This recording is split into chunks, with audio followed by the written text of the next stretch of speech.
All right, let's turn to the mayor's race. We're 11 days away from Election Day. Wow. There's a new poll from Northwestern Center for the Study of Diversity and Democracy, which is showing a very tight race right now. Paul Vallas is in the lead with 19%. He's followed by Chuy Garcia at 17%. Incumbent Lori Lightfoot's at 14%, and businessman Willie Wilson's at 12%. Any of these numbers surprising to you, Brandon? No, not at this point. Early on when the polls were coming out, we got different variations all saying different things. And so you really couldn't look into them too hard. You still got to look at all polls with a grain of salt. But now every poll we're seeing is starting to say something similar or some variation of the same thing. Paul Vallas is the front runner. Chuy Garcia, Lightfoot, Brandon Johnson, somewhere within striking distance. This one got Willie Wilson in that. Willie Wilson and Johnson have kind of been going back and forth in that 4 spot. Sometimes Johnson's at 3. It just depends on which one you're looking at. But Vallas, that's been the big talker because this is a man many deemed unelectable in Chicago, given his, GOP ties and FOP endorsements and stuff like that. Not as progressive or big blue as the others.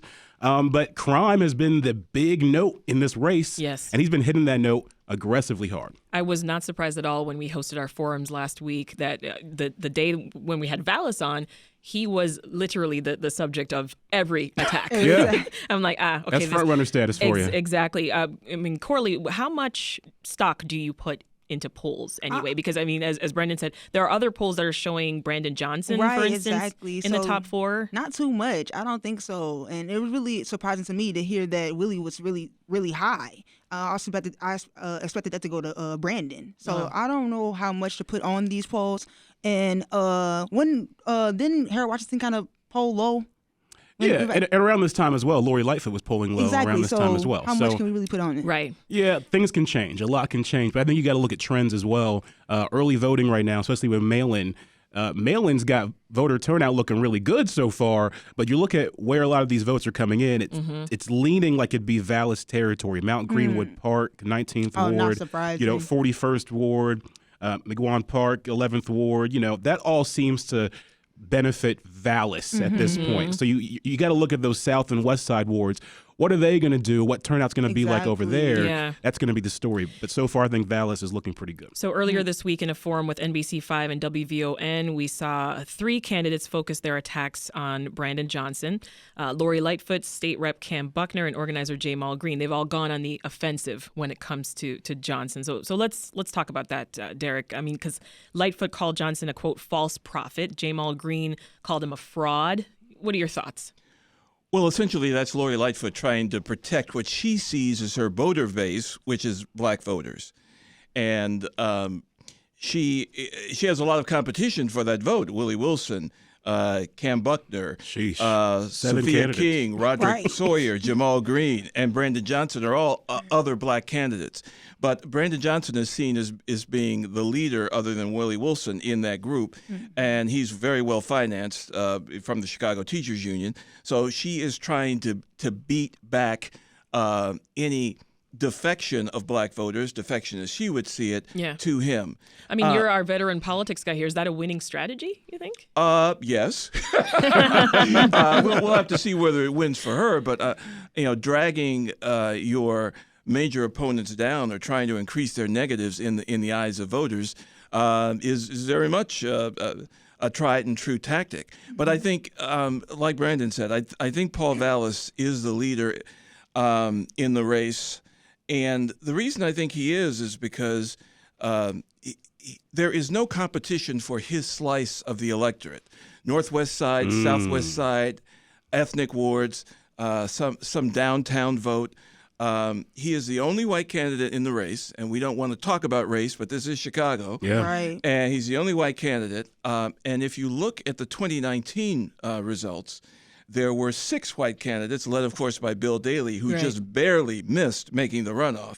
He just got 350 votes less than Preckwinkle, or else he would have been in the runoff. But those 6 white candidates got 31% of the vote. And are you surprised by Vallas being a front runner, especially considering what Brandon brought up earlier? It wasn't long ago that folks considered him unelectable. Well, no, because this is every year the electorate changes. Every year there are different circumstances. His positives are he is seen as someone who can manage the city. He knows the budget inside out. He was a former budget director.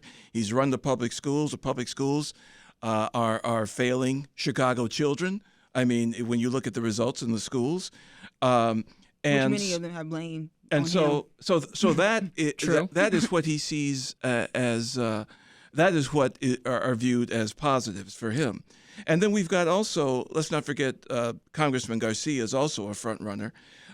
He has strong support from the progressive movement, Yeah. but he is also challenged because Commissioner Brandon Johnson is running as a progressive candidate as well.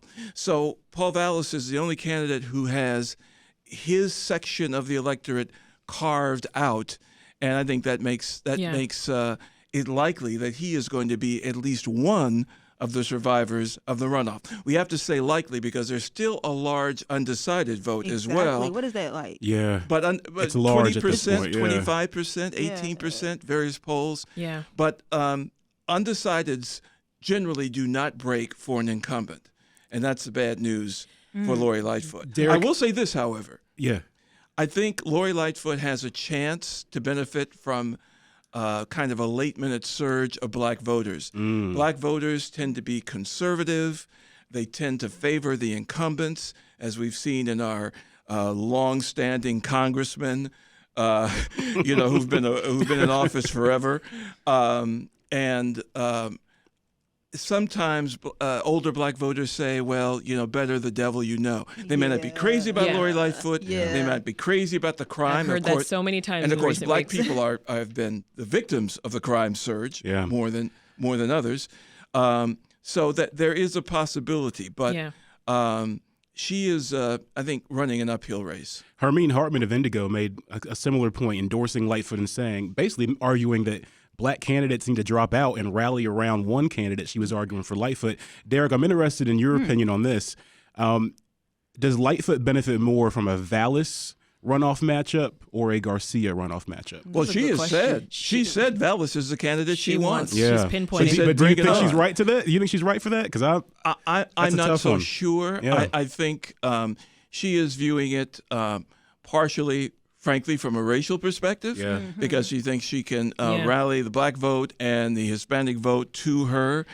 And, when you have one candidate to focus on, she can focus on amplifying what she sees as Vallas's negatives. Right. It'd be really easy for her to do that. So Corli, the race, it really might be a nail biter, just based on some of the things I'm hearing today. Early voting turnout is high right now. There are tons of mail-in ballots coming in. I know the Chicago Board of Elections said earlier this week that they've seen nearly 64,000 ballots so far. Compare that to the 2019 municipal election, when at this point voters really had only cast just over 12,000 ballots. Wow. What do you think it is that's pushing voters to turn out right now? What could it be? Well, a lot of people have been complaining about Lightfoot. She isn't the person that they thought that she was when she ran. Running as a progressive, but that wasn't really her ideology. And you have all of these candidates. A lot of them kind of have the same ideologies, but a lot of them slightly different. Like Vallas.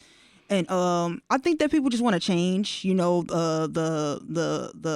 crime is a big thing. Education is a big thing. And you have people that like J. Maul, we've seen a lot of time, Willie Wilson, but you have Johnson, you have Buckner, these people that's really coming out. Is that it? Is it more options I on think the that table? Is. And you're It's like, really the more options. Yeah. Yeah, that's interesting. But too many options could benefit her for sure. I mean, Yeah. she still operates in that, far left, in a way, Yeah. progressive lane, or at least tries to, or pretends to be, some would say. But And let's talk about money here. Black Club Yeah. Chicago's Mick Dumke had a recent report on the sheer amount of money being spent in this race. Sheesh. $22 million across 9 candidates. Willie Wilson's got the biggest war chest with $6 million. Lori Lightfoot's close behind with $5.1 million. Paul Vallas, $4.6 million. Derrick, how does this compare to past mayoral races? Or is this the usual amount that we see? Well, more than the amounts, I think you have to look at who is giving to who, and Paul Vallas is benefiting from a surge of money from the moneyed interests, business people, investors, financiers like John Canning, who may not be a familiar name to our listeners, I should say, but is a big behind the scenes power in Chicago. Craig Duchessois, the son of the racetrack owner, or the former owner of the Arlington Parks racetrack. The business community is really piling it on for Vallas. Yeah. Lori is getting some of that business money because, business people like to hedge their bets. They like to have, they want to know that they've got an ear open no matter who wins. A lot of sports teams backing her, too, ownership of sports teams. Sure. Money doesn't necessarily equal votes, but it definitely helps. Absolutely. You got to have money to run, and Vallas has been talks. seeing more than he ever has for any run. So. Yeah, he's always, when I interviewed him, he said, I asked him what he had learned from his last election, his last mayoral run, and he said, I learned I didn't have enough money. So he says, I've gotten better at fundraising. We'll take a pause there. That is former politics reporter Derrick Blakley. We've got Corli Jay with Crain Chicago Business and CW26's Brandon Pope. We are just getting started. Stick around because there's plenty more news to cover.